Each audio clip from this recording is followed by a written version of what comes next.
That night, I faced the most devastating moment of my life. After years of marriage and raising two wonderful children, I had spent countless days feeling truly happy.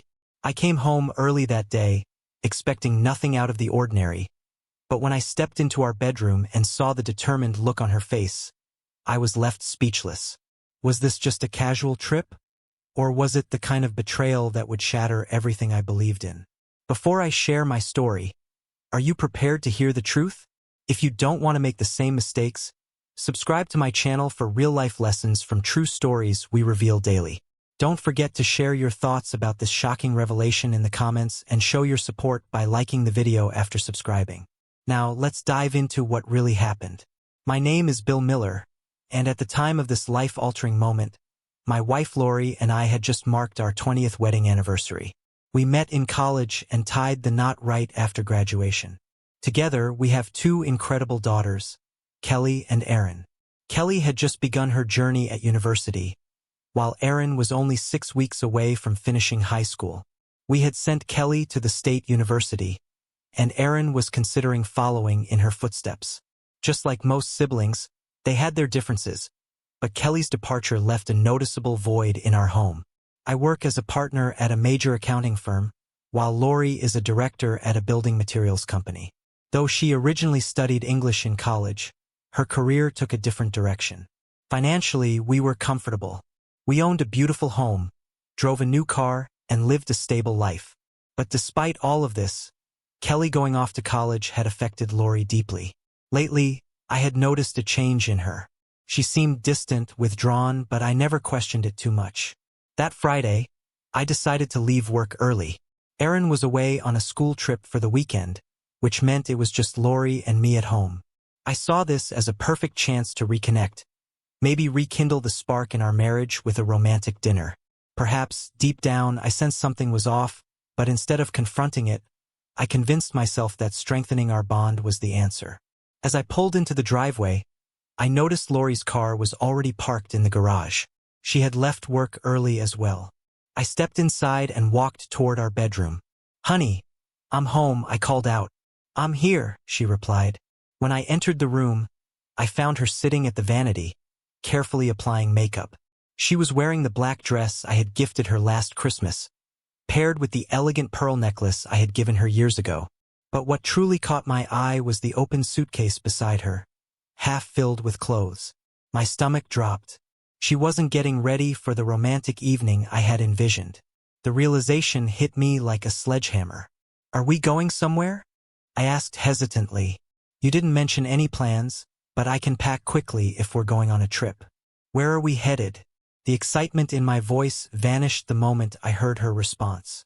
Lori looked down and spoke slowly. "Bill, I'm sorry, but I have plans this weekend. A date, actually. I wasn't going to tell you, but since you're home early, I need to explain." The word date rang in my ears like an alarm. A date? How could she even say that while we were married? My mind couldn't process what I had just heard. "Dating?" I repeated, stunned. "What are you talking about? We're married, Lori. We don't have an open relationship. How could you do this?" Her voice remained calm, almost too composed. "Bill, it's just for the weekend," she said. "Ever since Kelly left, I felt lost. I don't know who I am anymore. This is just something I need to do. It's like therapy. I'm taking the weekend to reevaluate everything, and on Monday, I'll be back. Nothing will change." Her words sent a chill down my spine. "This is insanity, Lori. How long has this been going on? Who is this guy? Have you been having an affair?" "No," she answered immediately. "It's not an affair. We've only had lunch a few times, that's all. It's nothing serious. It's just an impulse. He's married too, and he has kids. I don't want to hurt our relationship. This is just for the weekend. Please try to understand me." That single word, understand, ignited a fire inside me. How could someone ask their spouse to accept such a thing? Worse yet, how could they justify it, convincing themselves that spending time with another man would somehow benefit our marriage? I confronted her directly. "Do you really believe this will help us?" Without hesitation, she responded, her tone unwavering. "Yes, I need to feel young, beautiful, and alive again. I'm hoping you'll respect my decision and let me have this weekend for myself. I promise I'll be back by Monday morning, and things will return to normal." At that moment, I no longer recognized the woman standing before me. The person I had shared my life with for decades now felt like a stranger. My mind raced, struggling to form a logical response. Taking a deep breath, I finally spoke. "If you're set on going through with this, that's your decision," I said, my voice controlled. "But you still have time to reconsider before you leave, before your Uber gets here.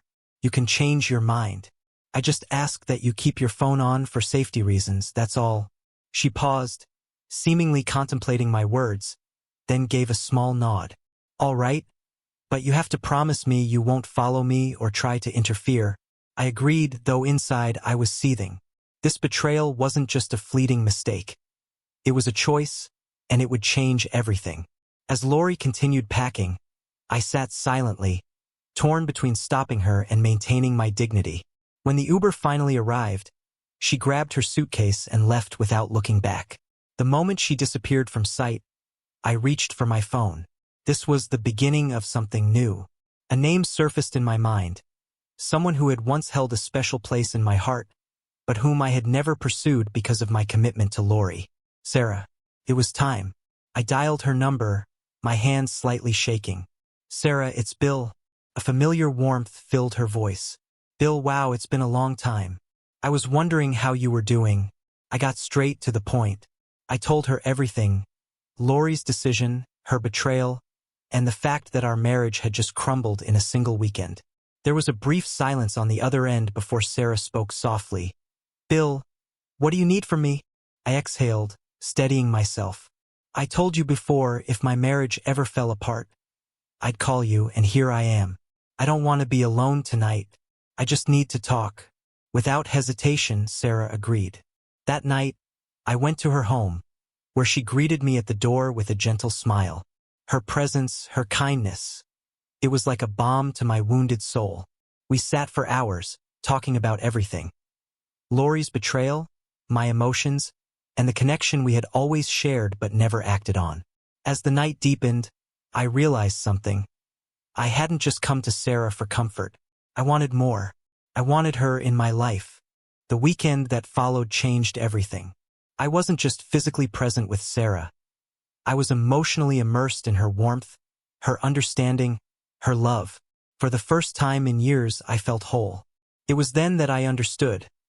Lori walking out that night wasn't a loss. It was my chance at a new beginning. By Sunday evening, Lori returned. There was a glint in her eyes as she walked in confidently, as if nothing had changed. I didn't see anything. "Nothing is different. I'm back. It's still me," she said with certainty. But she didn't realize everything had changed. I listened as she spoke, my mind already made up. Finally, I said without hesitation, "Lori, this weekend made me realize something. I can't do this anymore. Our marriage is over. I'm not saying I won't forgive you, but I can't stay in this relationship. I've already started the divorce process." The smugness on her face disappeared in an instant. Panic flickered in her eyes as reality sank in. She had assumed I would wait for her, that things would return to the way they were, but she was wrong. Tears welled up in her eyes as she pleaded, but my decision was final. The divorce process moved quickly and fairly. I sat down with our daughters, Kelly and Erin, explaining what had happened in a way that wouldn't make them resent their mother. I urged them to continue loving her despite her mistakes. In time, we all adjusted to this new reality. As for Sarah and me, we found our way back to each other. Over the years, our love deepened, and we built a beautiful life together.